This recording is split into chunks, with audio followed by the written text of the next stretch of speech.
Communication is extremely essential to build a healthy marriage. In order to have healthy communication, it is beneficial to know the do's and don'ts of communication in marriage. In the first part of the video, I spoke about the 3 don'ts and do's of communication. And in the second part, I'll be speaking on the remaining, that is the 2 don'ts and do's of couple communication. Before I speak about that, let me quickly recap what I spoke in the first part of the video. The first don't make assumptions about your spouse. The first do tell your spouse clearly, directly, and exactly what you need and when you want it done.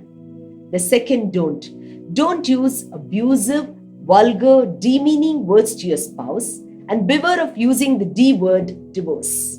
The second do speak with respect and appreciate your spouse more often.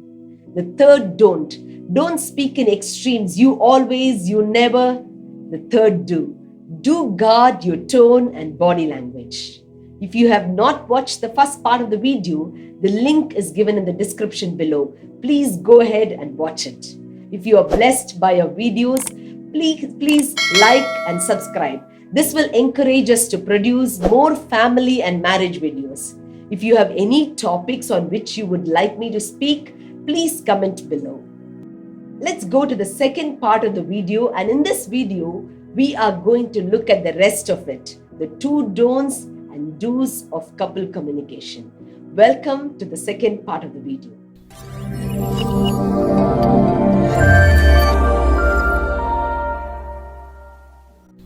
Going to the fourth point, fourth don't compare your spouse with others. Everyone is unique on this planet. Comparing puts your spouse in immense pressure. Secondly, comparing causes irritation and anger. Third, by comparing, you're asking your spouse to be somebody whom they are not. Love receives the person as he or she is. Comparing your spouse to someone else is counterproductive in communication. We sometimes think by comparing we are helping our spouses, but it actually rubs more salt in the wound.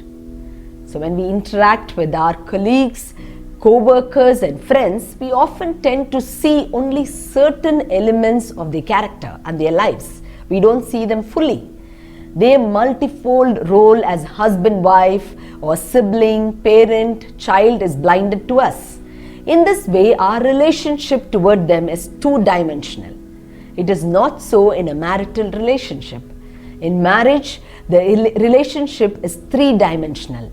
We see our spouse as a parent, as a son, daughter, spouse, and so on. So many varied kind of roles you get to see them in. We also get to view our spouse's strength and weaknesses since we spend most amount of time with them. The beauty and the ugliness in their character causes us to think and assume that our colleagues or co-workers are stronger and without weakness in comparison to our spouse. This comparison is unhealthy. The reason being that we take the reality of a spouse and add it to our prejudice and ungodly judgment, which results in magnifying their weaknesses and then comparing with others about whom we have insufficient information. Rob Flood puts it like this: no 3-dimensional husband can compete with the 2-dimensional positive impression you have assumed true about a man.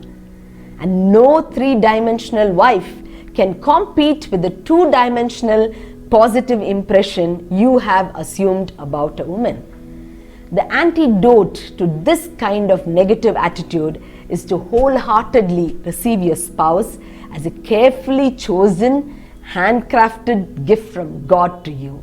When you compare his gift to you with his gift to others, you're bringing judgment on God, the gift giver. So let's be very careful in how we look at things.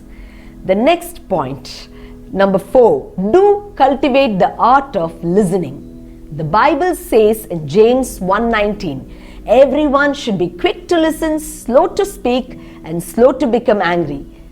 When you are able to listen, you are able to process and understand well, and you can be very constructive in your answers and also holistic. Otherwise, our answers will be half-hearted. To answer before listening, that is folly and shame. That's what it says in Proverbs 18:13. When you listen, you show that you care and value your spouse, that you're willing to give them time and space. Learning to differentiate between hearing and listening is important. When you say you're hearing, it means that you're doing many other things, or there are so many other noises or voices that with which you are also hearing. Couples think they are listening to their spouse while reading the newspaper or watching TV or doing the dishes. No, that's only hearing. Listening is different. It requires effort. Listening has to be learned. Effective listening includes listening to the spouse's words, feelings, and underneath the spoken words. It involves giving full concentration without interrupting or planning what you're going to respond to them. Listening conveys that you are interested in your spouse's feelings and opinions, and that you want to understand what they are thinking, their perspective, and their opinions. Now let's go on to the fifth one, the don't. Don't bring in the past baggage or history in a current issue.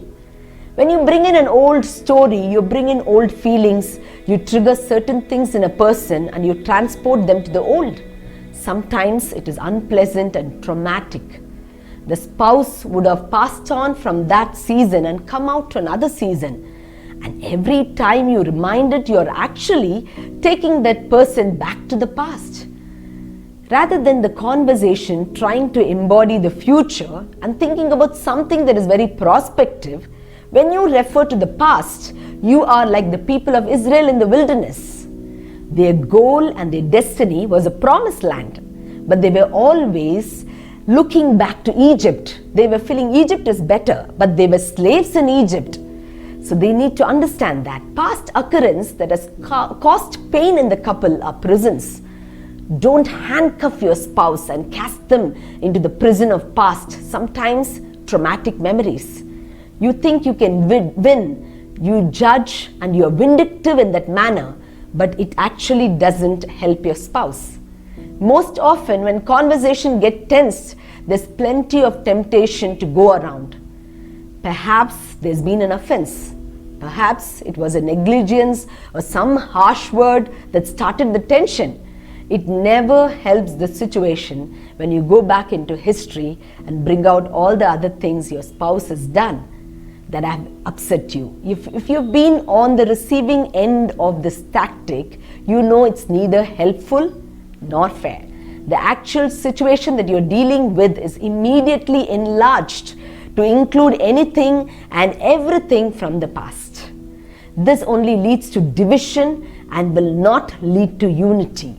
Rather, keep your conversations focused on what is actually on the table at the time. If items from the past need to be discussed, there will be a time to do that. Settle what is happening and re-establish unity in your marriage. Let's go to number 5 now. Do forgive your spouse. Use the delete button.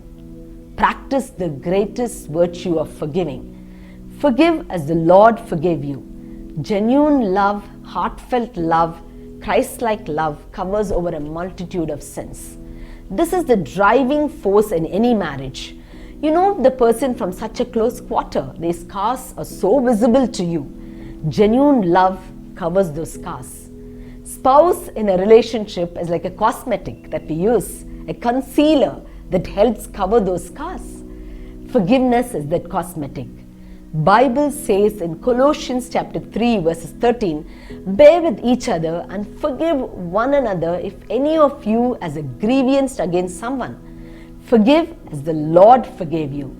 If you don't forgive, it's a clear indication that we have not received forgiveness.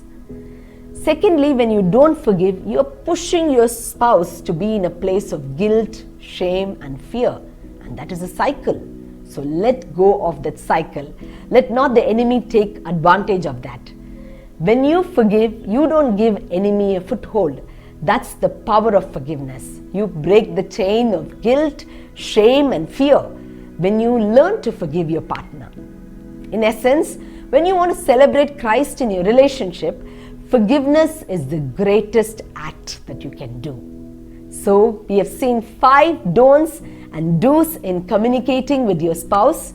There are many more of don'ts and do's, but I believe this will surely help you to have a healthy communication in your marriage. God bless you.